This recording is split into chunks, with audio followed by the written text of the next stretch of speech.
add water. To treat our eyes is so important. You get a little eye cup, or if you have an old dropper bottles, you know, from now on, save your old dropper bottles. Don't toss them, because they're always so good, you know. You can just boil them at home and take the paper off, and you can use them. Now, so you can use that or an eye cup like this. You strain that wheatgrass so it's just pure juice, okay?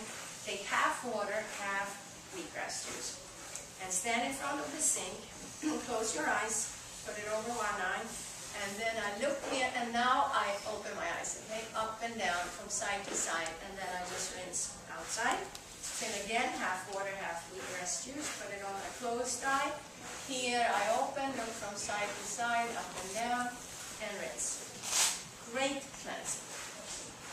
The thing is, there are people that swear by that this took the cataract away. Of course, it's a whole body thing. But cataract, for example, is a calcification just like arthritis is. So imagine that if I'm on an alkaline diet that will neutralize acidity, then I would start to decalcify calcification. So a lot of people have, especially if you have reading glasses, a lot of people get rid of reading glasses.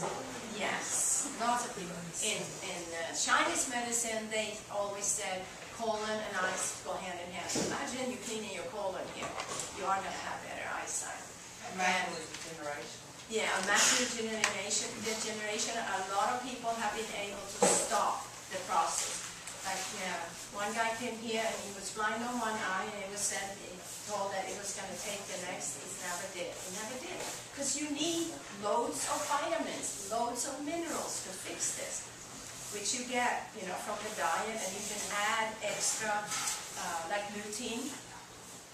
Lutein is really great. Beta-carotene, you know how good that is, but we're not going to get it from carrot juice. You're going to get it from your green drink and wheatgrass. You know, it's great.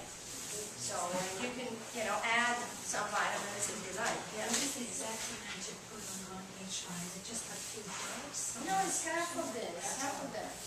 Whatever you can take. But whatever it is, it's half-half. Okay, now that you said that, just how much you put Oh, it doesn't matter. You know, some is going to go in, as long as you get some in. Now, there's so much more to your eyes. You know, there was an ophthalmologist in New York in the early 1900s that was going blind, and his name was Dr. Bates, and some of you probably heard about him. He was going blind. He was going from one prescription to the next, and he could see that, you know, it was just going to end in being blind. So he really started to study, what is it to our eye health? You know, what does it take to get my eyesight back? And he realized that it takes nutrition, relaxation, exercise, and not just full body exercise, the eye exercise too. And I mean, we're living in a time where we're really straining our eyes, where we can be up to midnight, we can look at TV forever, we can sit in front of a computer forever. You know, so imagine when he was doing this, there were none of them. And still, you know, we had a problem. So, the first thing he writes in this book is so great. He says, do you really think that we were supposed to deteriorate our eyesight during lifetime? No, it was supposed to be top-notch for all our life. Just like our hearing. It was supposed to be there all our life. So, his idea is still ahead in ophthalmology. Although they have fancy machines and everything, he's still ahead. What was his last name, please? Bates, B-A-T-E-S. And loads of books. This one is called Better Eyesight Without Glasses. My father has macular degeneration. Oh, he's got a blind eye. So the more he eats this way, the better. Yeah. Is that book available in the bookstore? Yeah. Okay. So now, then, there is I'm going to show you one eye exercise that he has to, and I've been doing that a long time. I saw what it did to my dad. My dad is 82, and when he was 40, he had the blur. He was going to go and get glasses. Well, then That was right at the time when we became vegetarian at home. My brother, my dad, and me became vegetarian. Long story short, my mom was the queen of the kitchen, and we live on an island outside Stockholm. It's very secluded. I mean, it's very wild and wilderness, and you know, we were always athletic. But I never thought of making food, you know, natural. So my mom was definitely the queen. Well, she started to work. So she was a housewife, and when we were small, and then she went back to work.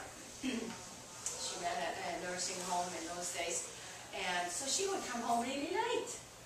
And my dad is a builder, you know, those guys go up at 5 and they come home at 3. So by the time we were home and Dad was home, we had gone in and out of that fridge 50 times.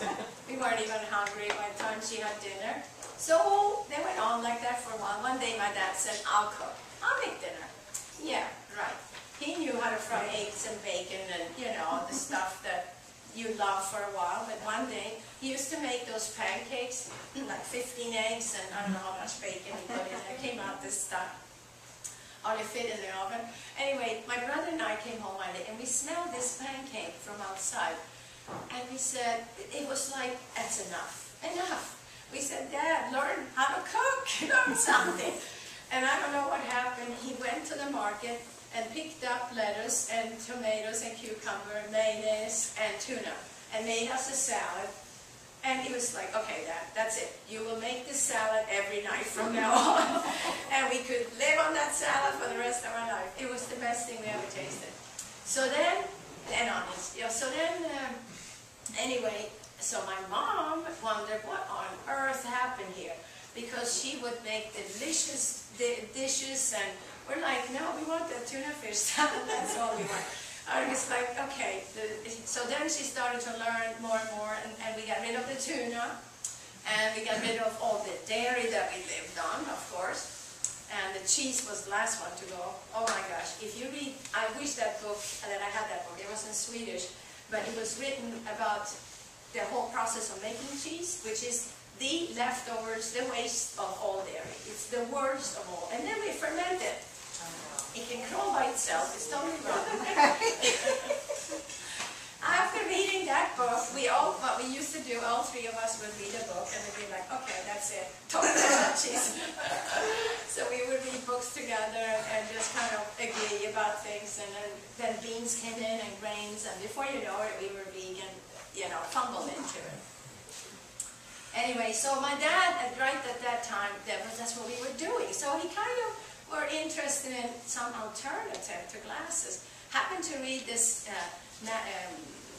reportage from China, where in the old days, when you saw Chinese kids, didn't they all have glasses? Like, you could see them in school, there were tons, they were all glasses.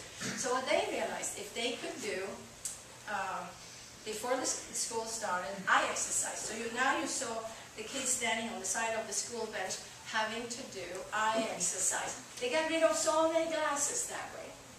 So he started that, and I tell you, he's never given that up. And he now, if I'm home and I want a phone number, he'll pick up the yellow phone books and he'll read it.